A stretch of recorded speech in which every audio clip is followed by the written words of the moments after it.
हर खबर पर होगी आपकी पकड़। डाउनलोड कीजिए एबीपी लाइव ऐप। तो एबीपी न्यूज पर आप लगातार सबसे बड़ी और सबसे सटीक कवरेज देख रहे हैं इस पूरे सुशांत सिंह राजपूत की मौत के मामले के।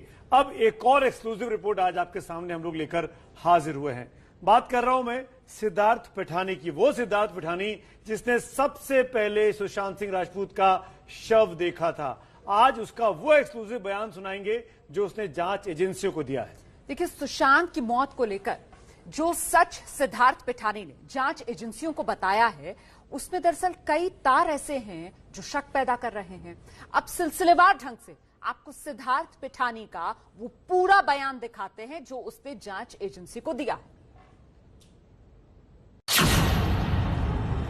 सिद्धार्थ पिठानी ये वो शख्स है जिन्होंने सबसे पहले बंद कमरे में सुशांत की डेड बॉडी देखी। सिद्धार्थ शुरू से ही सवालों के घेरे में है, इसीलिए जांच एजेंसियों के सामने उनकी कही बात खास मायने रखती है। सिद्धार्थ ने सुशांत के पैसे, रिश्ते, बीमारी, उनके सपने से लेकर रिया पर कई चौंकाने वाले खुलासे किए। अप्रैल 2019 की एक घटना का हवाला देते हुए सिद्धार्थ ने कहा, जॉस्टल होटल में रहने के दौरान एक दिन मैं, सुशांत, आयुष शर्मा, आकांक्षा की बहन, उसकी दोस्त, सुशांत की बहन प्रियंका, उनके पति सिद्धार्थ, रिया की दोस्त, कुक केशव और दूसरे 2 लोग पावना लेक के फार्म हाउस पर पार्टी मनाने गए।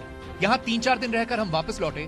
फार्म हाउस पर रिया और सुशांत की बहन प्रियंका के बीच झगड़ा हुआ। उस समय सुशांत ने रिया का साथ दिया, जिससे नाराज होकर मुंबई आने के 2-3 दिन बाद प्रियंका और उनके पति सुशांत का घर छोड़कर चले गए। फिर सुशांत ने मुझे और आयुष को उनके घर रहने के लिए कहा। वहाँ रहते समय मुझे पता चला कि सुशांत की बहन प्रियंका नौकरों से ठीक से बर्ताव नहीं करती थी। इस वजह से अब्बास और दीपेश सावंत नौकरी छोड़कर चले गए थे। वहाँ रहते समय मैं सुशांत का दिया वीडियो एडिटिंग और दूसरा काम करता था। हम कुछ दिन बांद्रा के घर तो कुछ दिन लोनावला के फार्म हाउस पर जाकर काम करते थे। सिद्धार्थ ने ये बताया कि रिया और सुशांत की बहन प्रियंका में झगड़ा हुआ और उसके बाद रिश्ते बिगड़ते चले गए। लेकिन झगड़ा किस चीज को लेकर हुआ, ये अभी तक साफ नहीं है। अब आगे सुनिए सिद्धार्थ ने सुशांत और रिया के रिश्ते को लेकर क्या कहा। जून 2019 में मैं, सुशांत, रिया, आकांक्षा, आनंदी, आयुष और आयुष का दोस्त हिमांशु लद्दाख गए। इसके बाद सुशांत ने आकांक्षा की जगह आनंदी को अपना सेलिब्रिटी मैनेजर बनाया। लद्दाख से आने के बाद सुशांत को घर पर ठीक नहीं लग रहा था। इस वजह से वो मुंबई के ही वाटरस्टोन रिजॉर्ट में रिया के साथ रहने लगे। सुशांत ने इस क्लब की मेंबरशिप ले रखी थी। वो दोनों वहाँ स्विमिंग, टेनिस, बैडमिंटन और जिम किया करते थे। सुशांत हमारे साथ उनके पावना लेक के फार्म हाउस पर ज्यादा समय बिताने लगे थे। इस तरह सुशांत हम पर भी बहुत खर्च किया करते थे। इस दौरान सुशांत ने टाइटन और बाटा जैसे ऐड किए थे। काम के समय सुशांत के साथ मैं, बॉडीगार्ड साहिल और मैनेजर रहा करते थे। जून तक तो सब ठीक था, लेकिन 2019 के अगस्त आते आते सुशांत बदलने लगे थे। ये दावा किया है सिद्धार्थ पिठानी ने। अपने बयान में सिद्धार्थ ने कहा, अगस्त और सितंबर 2019 के दौरान सुशांत का काम पर से ध्यान हटने लगा था। वो ज्यादा समय अपनी दोस्त रिया के साथ बिताने लगे थे। वो अपने ड्रीम प्रोजेक्ट 150 ड्रीम से भी दूर जाने लगे। वो अक्सर वाटरस्टोन रिजॉर्ट में रहने लगे। इसी दौरान रिया और सुशांत ने अपने यूरोप ड्रीम प्रोजेक्ट के लिए स्विट्जरलैंड, फ्रांस और दूसरे देशों में घूमने का प्लान बनाया। इस टूर के लिए सुशांत ने किसी और को साथ नहीं ले जाने का निर्णय लिया, जिससे नाराज होकर आयुष वापस जॉस्टल होटल में रहने चला गया। कुछ दिनों बाद मैं भी आयुष के पास रहने चला गया। अब तक ये जानकारी सामने थी कि शुरू से ही सिद्धार्थ पिठानी सुशांत के साथ ही रहते थे, लेकिन सिद्धार्थ के बयान में एक चौंकाने वाली बात सामने आई। इसी बीच मेरे पिता ने मुझे फोन कर बताया कि बिजनेस नहीं चलने की वजह से घर चलाना मुश्किल हो गया है। मेरे पिता ने मुझसे पैसे मांगे। मैं अक्टूबर 2019 को पिता की मदद करने अपने घर हैदराबाद गया। जाते समय मैंने सुशांत से कहा कि हैदराबाद से जल्दी लौट आऊंगा। हैदराबाद पहुंचने के 5 दिन बाद मुझे इनोब्रा इंडिया कंपनी में क्रिएटिव डायरेक्टर की नौकरी मिली। मुझे 45,000 महीना सैलरी ऑफर की गई। मैं अहमदाबाद में इस कंपनी में काम करने लगा। तभी मैंने इंस्टाग्राम पर सुशांत और रिया के यूरोप टूर की तस्वीरें देखी। आगे आपको दिखाने वाले हैं कि सिद्धार्थ के मुताबिक सुशांत बंद कमरे में क्यों रोए थे और सुशांत के क्रेडिट और डेबिट कार्ड से रिया क्या करती थी। एबीपी न्यूज पर सिद्धार्थ पिठानी का खुलासा जारी है। तो ये जो अभी तक आपने सिद्धार्थ पिठानी का बयान देखा, जो जांच एजेंसी को उसने दिया, इससे धीरे धीरे ये खुलासा होता हुआ नजर आ रहा है कि सुशांत सिंह राजपूत जो हैं वो वक्त के साथ हल्के हल्के अकेले पड़ते जा रहे थे और इस कदर अकेले कि उन्हें सिद्धार्थ को फोन करके वापस बुलाना पड़ा। दरअसल सिद्धार्थ और सुशांत के बीच एक तरह की बॉन्डिंग हो गई थी और इसीलिए सुशांत ने सिद्धार्थ को वापस बुलाया। और जब सिद्धार्थ पिठानी मुंबई लौटे, उन्होंने जो देखा वो चौंकाने वाला था। सिद्धार्थ के अगले बयान में आपको सुशांत के आंसू दिखेंगे, टूटते रिश्तों की शुरुआत दिखेगी और टूटने के बाद जुड़ते हुए सुशांत भी दिखेंगे। 2019 खत्म हुआ, 2020 शुरू हुआ।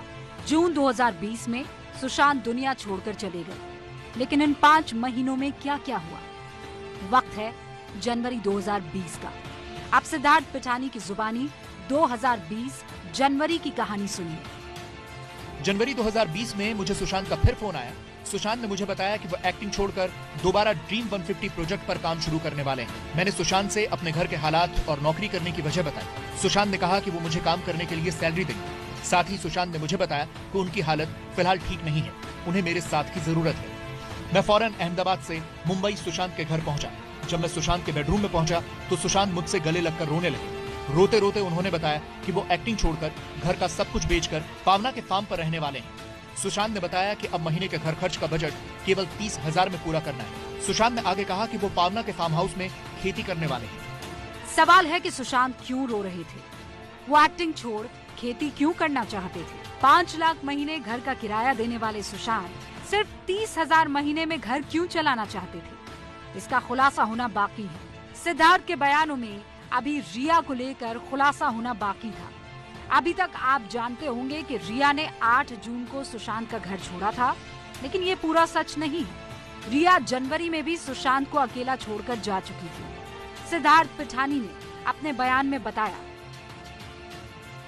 सुशांत ने मुझे उनके बेडरूम के पास वाले कमरे में रहने के लिए कहा और ये भी बताया कि 3 दिनों में दीपेश भी मेरे साथ रहने के लिए आने वाला है। मैंने सुशांत से रिया के बारे में पूछा तो सुशांत ने रोते रोते मुझे बताया कि मुझे सब छोड़कर चले गए। इस पर मैंने सुशांत के साथ रहकर उनका ख्याल रखने की बात कहकर उन्हें शांत किया।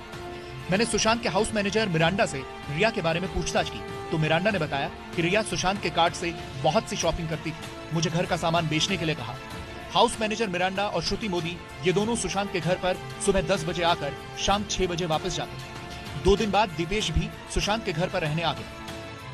कुछ दिन बाद रिया वापस सुशांत के घर लौटी। इस समय रिया ने मुझसे कहा कि अब से मैं, वो और दीपेश मिलकर सुशांत का ख्याल रखेंगे।